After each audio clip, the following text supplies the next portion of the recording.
नमस्कार। The public के सियासी किस्सों की सीरीज जिसमें हम आपको एक एक करके गुजरात के मुख्यमंत्रियों का किस्सा बता रहे हैं, उनके राजनीतिक जीवन से लेकर के और मुख्यमंत्री के उनके कार्यकाल का विस्तार आप तक पहुंचा रहे हैं। पिछले एपिसोड में हमने आपको माधव सिंह सोलंकी के इस्तीफे की कहानी बताई थी, साथ ही बताया था फिर से उनके सत्ता में लौटने का पूरा किस्सा। 11 मार्च 1985 को कांग्रेस के नेतृत्व में गुजरात में सरकार बनी और मुख्यमंत्री बने माधव सिंह सोलंकी। 4 जुलाई 1985 की तारीख गुजरात की इस नई सरकार का बजट सत्र चल रहा था, पर मुख्यमंत्री नदारद थे। कहाँ थे मुख्यमंत्री? मुख्यमंत्री माधव सिंह सोलंकी 2 दिनों से दिल्ली में जमे हुए थे।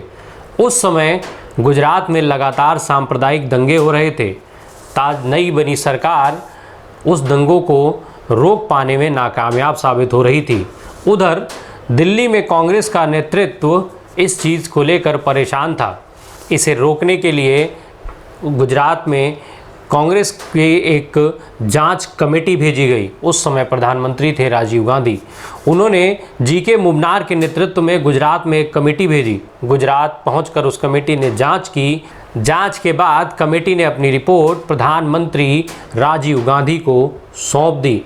कमेटी ने अपनी रिपोर्ट में ये साफ कहा कि मुख्यमंत्री माधव सिंह सोलंकी को कुर्सी छोड़नी होगी, उन्हें इस्तीफा देना होगा। नतीजा 6 जुलाई 1985 को माधव सिंह सोलंकी ने मुख्यमंत्री की कुर्सी से इस्तीफा दे दिया। माधव सिंह सोलंकी के इस्तीफे के बाद राज्य में शुरू हुई मुख्यमंत्री के लिए नए चेहरे की तलाश। अपने इस्तीफे के बाद जब नए विधायक दल के नेता का चुनाव होना था तो सोलंकी ने अमर सिंह चौधरी के नाम का प्रस्ताव रखा। तुरंत ही उस समय के गुजरात प्रदेश के अध्यक्ष महंत विजयदास ने चौधरी के नाम का अनुमोदन भी कर दिया। अमर सिंह चौधरी का उस समय विरोध भी हो रहा था। जीना भाई दर्जी के साथ साथ सनत मेहता और मनोहर जटेजा जैसे नेताओं का जो गुट था वो अमर सिंह चौधरी का विरोध कर रहा था। उन्होंने अमर सिंह के सामने नटवर लाल शाह का नाम आगे बढ़ा दिया।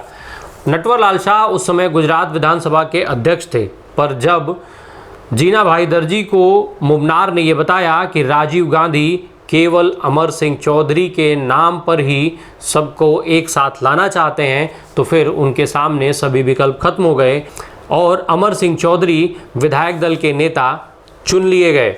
दरअसल अमर सिंह चौधरी का जो जीना भाई का गुट विरोध कर रहा था, उस विरोध का एक कारण भी था। उस समय गुजरात में सांप्रदायिक दंगे हो रहे थे। उन्हीं सांप्रदायिक दंगों के चलते कमेटी की रिपोर्ट के आधार पर माधव सिंह सोलंकी को अपने पद से इस्तीफा देना पड़ा। जीना भाई दर्जी का जो गुट था वो ये चाहता था कि आखिर जिस वक्त दंगे हो रहे हैं उन दंगों को रोकने में अगर सरकार नाकामयाब रही तो मुख्यमंत्री ही अकेले जिम्मेदार कैसे हो सकता है, गृह मंत्री पर भी उसकी जिम्मेदारी आती है।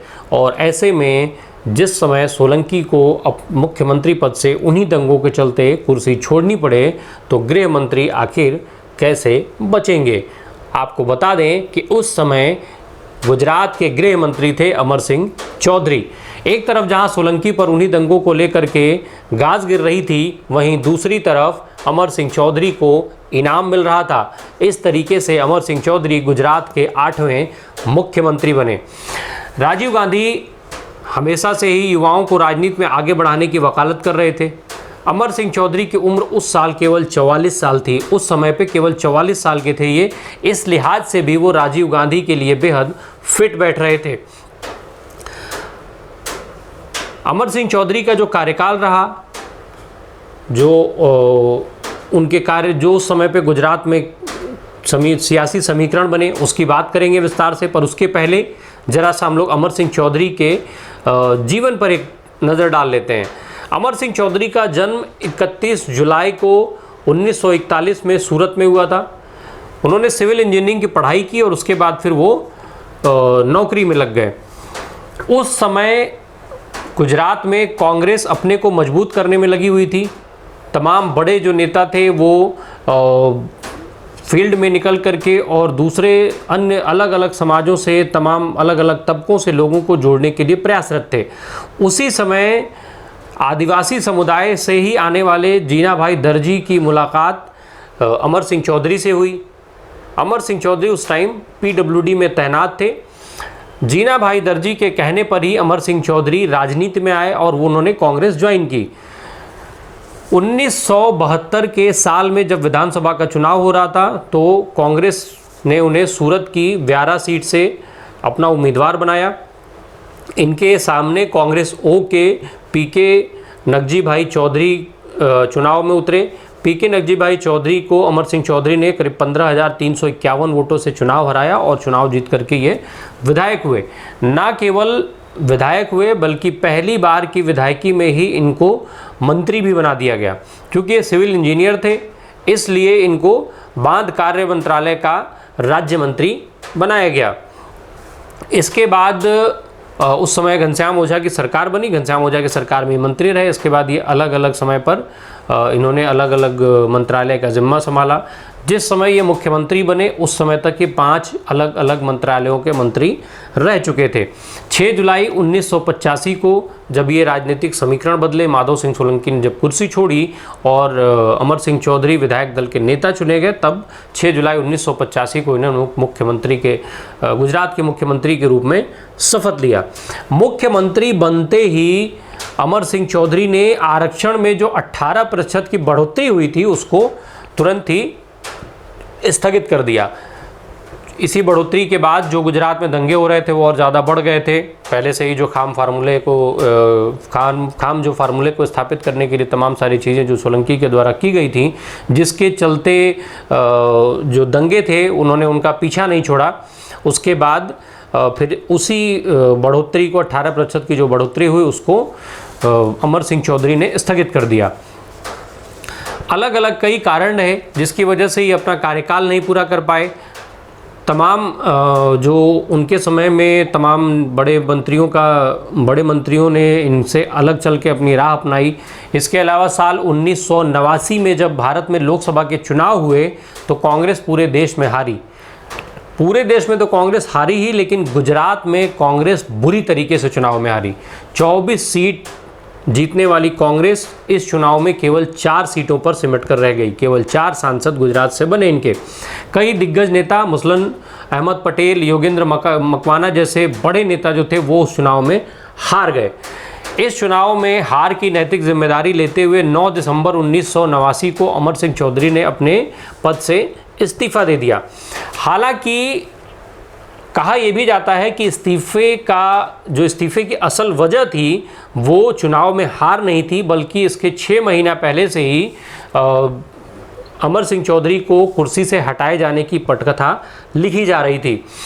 दरअसल माधव सिंह सोलंकी जब मुख्यमंत्री पद से हटे और अमर सिंह चौधरी मुख्यमंत्री बने, उसके बाद माधव सिंह सोलंकी को ये समझ में आ गया कि उन्हें संगठन में अपनी पकड़ मजबूत करनी पड़ेगी। बिना संगठन में मजबूत हुए वो वहाँ पर खुद को स्थापित नहीं रख पाएंगे। ऐसे में उन्होंने संगठन में अपनी पैठ बढ़ानी शुरू की। साथ ही साथ एक एक करके अमर सिंह चौधरी के जो करीबी नेता थे उनको संगठन से बाहर करने का काम करना शुरू कर दिया। फिर उसके बाद उन्होंने तमाम बड़े नेताओं को इकट्ठा किया, फिर एक चिट्ठी लिखवाई। उस चिट्ठी पर कई बड़े नेताओं मंत्रियों ने दस्तखत किए और वो कांग्रेस के शीर्ष नेतृत्व के पास पहुंची। इसके अलावा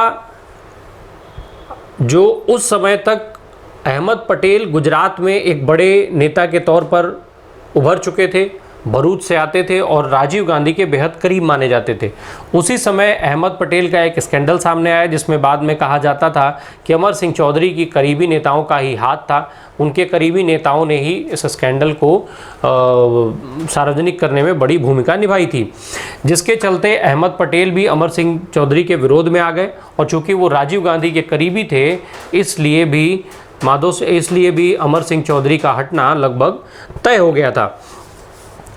इनका जो कार्यकाल रहा वो बेहद उस समय गुजरात को कई तरीके की समस्याओं से जूझना पड़ा।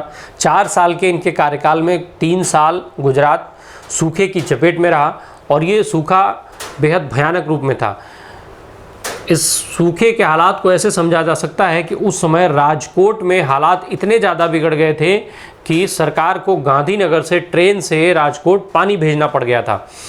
काम के बदले अनाज योजना की शुरुआत हुई इनके कार्यकाल में। नर्मदा बांध परियोजना को सुचारू रूप से चलाने के लिए, पूरा करने के लिए उस समय नर्मदा कॉरपोरेशन बना। इस्तीफे से पहले तक स्थिति ये थी, जिस समय अमर सिंह चौधरी ने इस्तीफा दिया उसके पहले ये स्थिति हो चुकी थी कि जो आधे गुजरात को सिंचाई के लिए नहरों का पानी उपलब्ध हो गया था। 1985 और 1986 में जगन्नाथ यात्रा के दौरान अहमदाबाद में भीषण दंगे हुए, पर इसके बावजूद भी इन्होंने 1987 में जगन्नाथ यात्रा की इजाज़त दे दी।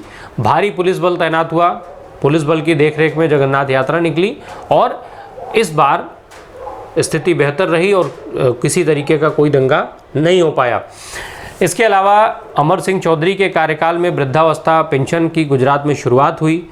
15 अगस्त 2004 को अमर सिंह चौधरी का निधन हो गया। अमर सिंह चौधरी को आदिवासी समुदाय में काफ़ी सम्मान के साथ याद किया जाता है, चूँकि ये आदिवासी समुदाय से आने वाले ऐसे पहले नेता थे जो मुख्यमंत्री बने थे। इसके अलावा इस तरीके के इतने बड़े पद पर और इतने दूरदर्शी नेता के तौर पर ये इकलौते ऐसे नेता रहे। साथ ही साथ जब हम गुजरात में आदिवासी सीटों की बात करें, आदिवासी सीटों पर नज़र डालें, तो अमर सिंह चौधरी के निधन के बाद वहाँ पर कांग्रेस में एक बड़ा गैप आया इस समुदाय को लेकर के, जिसमें सेंधमारी करने में नरेंद्र मोदी साल 2012 के चुनाव में कामयाब हो गए और तब से इसमें एक जो कांग्रेस के साथ ये जो गैप बना वो कांग्रेस भरने में कामयाब नहीं हो पाई। कांग्रेस लगातार इससे दूर होती चली गई। साथ ही साथ जो करीब 4 से ज़्यादा राज्यों में बड़ी संख्या में ऐसी सीटें हैं जिनको आदिवासी समाज और आदिवासी समाज के वोटर प्रभावित करते हैं, इसीलिए भारतीय जनता पार्टी आदिवासी वोटरों को जोड़ने में लगी रहती है और शायद यही कारण माना जा रहा है, इन्हीं वोटों को कारण माना जा रहा है कि इस साल देश के प्रथम नागरिक के तौर पर यानी देश के राष्ट्रपति के लिए भारतीय जनता पार्टी ने आदिवासी समाज की नेता द्रौपदी मुर्मू का नाम आगे किया। द्रौपदी मुर्मू को लगभग ये तय माना जा रहा है कि वो राष्ट्रपति बनेंगी, जो वो राष्ट्रपति बनने वाली पहली आदिवासी महिला होंगी। हालांकि राष्ट्रपति के तौर पर दूसरी महिला होंगी जो राष्ट्रपति के पद पर बैठेंगी। अमर सिंह चौधरी के साथ जो आदिवासी समुदाय से कांग्रेस का ये गैप हुआ, कांग्रेस आज भी उसको भरने की कोशिश में लगी हुई है।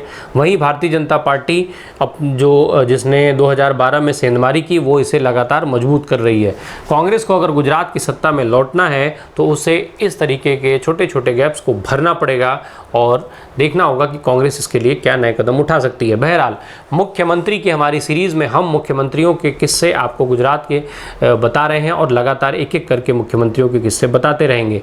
आज 8वें मुख्यमंत्री की बात हुई, जिसमें जो अमर सिंह चौधरी ने के जीवन की बात हुई, उनके जीवन के सफ़र की बात हुई, राजनीति की बात हुई और साथ ही साथ जो अमर सिंह चौधरी को चूँकि अमर सिंह चौधरी आदिवासी समाज के नेता थे और साथ ही साथ वो इकलौते ऐसे नेता रहे जो मुख्यमंत्री के पद पर गए और सबसे बड़ी बात ये थी कि वो अपने गुरु जो उन्हें राजनीति में लेके आए थे, जीना भाई दर्जी, उनको ही बाईपास करके और सत्ता की कुर्सी तक पहुँचे थे। धन्यवाद।